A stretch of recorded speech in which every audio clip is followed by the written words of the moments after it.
Hello everyone, this is Urvashi. Now we will do pedagogy of economics. Our today's topic is curriculum development. So what is curriculum development? Curriculum development क्या होता है? So curriculum development is a process of improving the curriculum. कह सकते हैं हम लोग curriculum जो आपका रहता है उसके अंदर इम्प्रूवमेंट लाने को हम लोग कहते हैं curriculum development. Various approaches has been कह सकते हैं हम कि बहुत सारे अप्रोचेस जो हैं इसमें यूज की जाती हैं, बट मोस्ट कॉमनली जो की जाती है approaches consist of analysis, design, selecting, formation and review. जो ये अप्रोचेस हैं जो कह सकते हैं मेन अप्रोचेस हैं. सिलेक्टिंग हमारी analysis, design, formation and review, ये हमारी जो अप्रोचेस हैं ये मेन अप्रोचेस हैं हम लोगों की जो हम करिकुलम डेवलपमेंट में यूज करते हैं. ऐसे बहुत सारी अप्रोचेस होती हैं जो करिकुलम डेवलपमेंट में यूटिलाइज की जाती हैं. आगे है हमारा according to Rogers and Taylor, इन्होंने एक डेफिनेशन दी थी करिकुलम डेवलपमेंट पे, which is it describes all the ways in which teaching और training organisation plans and guides learns. कि आप कह सकते हैं कि इसमें टीचिंग का कैसे, इसकी मेन पूरी प्रोसेस कैसे होती है, वो सभी इन्होंने अपनी डेफिनेशन में बताया है कि करिकुलम डेवलपमेंट की पूरी प्रोसेस कैसी रहती है. क्या उन्हें टीचर्स को ट्रेनिंग दी जाती है, ऑर्गेनाइजेशन ने कैसे प्लान्स बनाने, कैसे ऑर्गेनाइज करने हैं. ठीक है, तो it is a purposeful activity. Curriculum development is a purposeful activity. It is a heart of students college and heart, और कह सकते हैं it is a heart of student के कॉलेज या स्कूल का ये एक करिकुलम डेवलपमेंट है. कहा जाता है इसे हार्ट कहा जाता है स्टूडेंट के कॉलेज या स्कूल का करिकुलम डेवलपमेंट के. Curriculum development should be reviewed and revised on regular basis. Curriculum development जो होता है रिव्यू किया जाता है और रिवाइज किया जाता है एट रेगुलर टाइम इंटरवल के बाद. ये नहीं है कि जो आपका फर्स्ट सेशन में था, जब आपने फर्स्ट टाइम बनाया, at the end 5 to 10 years के बाद भी वो सेम रहता है. ऐसा नहीं होता है. एक पर्टिकुलर रेगुलर टाइम इंटरवल होता है जिसके बेसिस पे ये बार बार रिवाइज होता रहता है.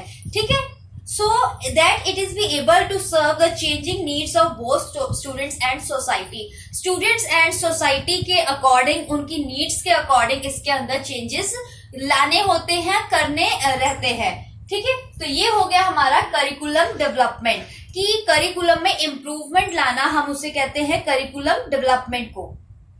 आगे है इसकी कुछ नीड एंड इम्पोर्टेंस है करिकुलम डेवलपमेंट की, वो हम लोग डिस्कस करेंगे. Number 1 is clear purpose and goal. इसका जो गोल है, पर्पस है हमारा, वो एकदम क्लियर होना चाहिए.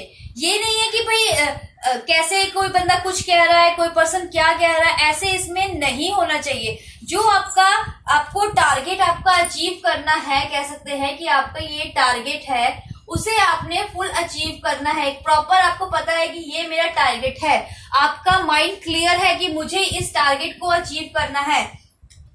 अब बीच में अगर कोई पर्सन आगे कुछ कह रहा है कि नहीं इसको ऐसे करो, ऐसे करो, ऐसे नहीं करना है, तो आपने उनकी नहीं सुनने, आप उनकी एडवाइस ले सकते हो. ठीक है, आपने जो एक्सपर्टीज है उनकी एडवाइस ले सकते हैं, बट आपका जो टारगेट है वो एकदम क्लियर होना चाहिए कि हमने करिकुलम बनाना है, करिकुलम में चेंजेस जो लाने हैं बिल्कुल क्लियरली मेंशन आपके करिकुलम में होने चाहिए. जो भी उसको पढ़े तो अंडरस्टैंड, उनको इजिली समझ आ सके. ठीक है, ये हो गया हमारा फर्स्ट पॉइंट. नेक्स्ट हम करते हैं continuous assessment and improving quality. Continuous assessment होनी चाहिए उसके अंदर और इम्प्रूविंग क्वालिटी होनी चाहिए. कि कॉन्टिन्यूटी में अगर पहले कुछ मिस्टेक्स थी, करिकुलम में हमारे कुछ था, तो वो कॉन्टिन्यूटी में नहीं होनी चाहिए. जो मिस्टेक्स है, इम्प्रूवमेंट उसमें होनी चाहिए. जो उसकी क्वालिटी है करिकुलम की, वो हमेशा इम्प्रूव करनी चाहिए. कभी भी डिसइम्प्रूव कह सकते हैं हम लोग, या फिर कोई भी जो उसके हमेशा कह सकते हैं उसमें इम्प्रूवमेंट, कुछ ना कुछ न्यू आइडिया, न्यू इनोवेशन के साथ वो इम्प्रूव हो. ठीक है, ये नहीं है कि जो पहले थी वैसे ही कंटिन्यू वही मिस्टेक बार बार हमारे करिकुलम में हो रही है. ठीक है, तो वो हमेशा कभी भी नहीं होनी चाहिए. हमारी कॉन्टिन्यूस असेसमेंट रहनी चाहिए एंड इम्प्रूविंग क्वालिटी, जो क्वालिटी है वो हमारे करिकुलम की हमेशा इम्प्रूव होनी चाहिए। नेक्स्ट है हमारा अ रैशनल सीक्वेंस, एक प्रॉपर सीक्वेंस में चल रहा है, सारी चीजें सीक्वेंस में ही करनी है।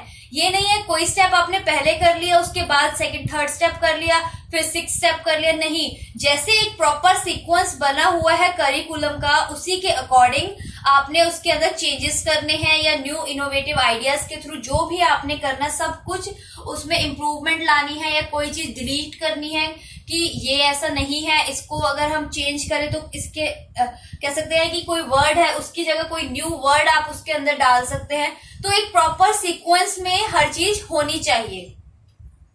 नेक्स्ट है हमारा making strategy in learning experience. Learning experience में हमें एक स्ट्रेटेजी पूरी बनानी चाहिए, ठीक है, एक पूरा स्ट्रेटेजी जो है हमें बनानी चाहिए for the learning experience. Next है हमारा फिफ्थ पॉइंट है हमारा help in selection of learning experience. हमारा जो कह सकते हैं लर्निंग एक्सपीरियंस को सिलेक्ट करने में हेल्प करनी चाहिए फॉर द करिकुलम डेवलपमेंट के लर्निंग एक्सपीरियंस को आप लोगों को सिलेक्ट करने के लिए हेल्प करनी चाहिए, ठीक है। तो ये हमारा एक छोटा सा टॉपिक है, बहुत ज्यादा इंपॉर्टेंट नहीं है, बट आपके एग्जाम्स के पॉइंट ऑफ व्यू से सभी चीजें इंपॉर्टेंट है, तो आप लोग इसे एक बार रिवाइज जरूर करके जाना। कभी कभी आपको 4 मार्क्स में जनरली ये आता है, 16 मार्क्स में बहुत ही कम कई बार मिलता है, बहुत ही कम मिलता है ये आपको क्वेश्चन, ठीक है। तो आपको मोस्टली 4 मार्क्स में तो ये मिल ही जाता है आपको, तो आप उसी के अकॉर्डिंग इसकी प्रिपरेशन करना। तो इसमें आप लोगों को कोई डाउट या कोई क्वेरी हो तो आप लोग मुझे मैसेज कर दीजिएगा, या इसके अलावा आपको pedagogy of economics and pedagogy of commerce में कोई भी टॉपिक में प्रॉब्लम है, कुछ भी है, तो आप मुझे मैसेज कर सकते हैं, ठीक है। Thank you everyone.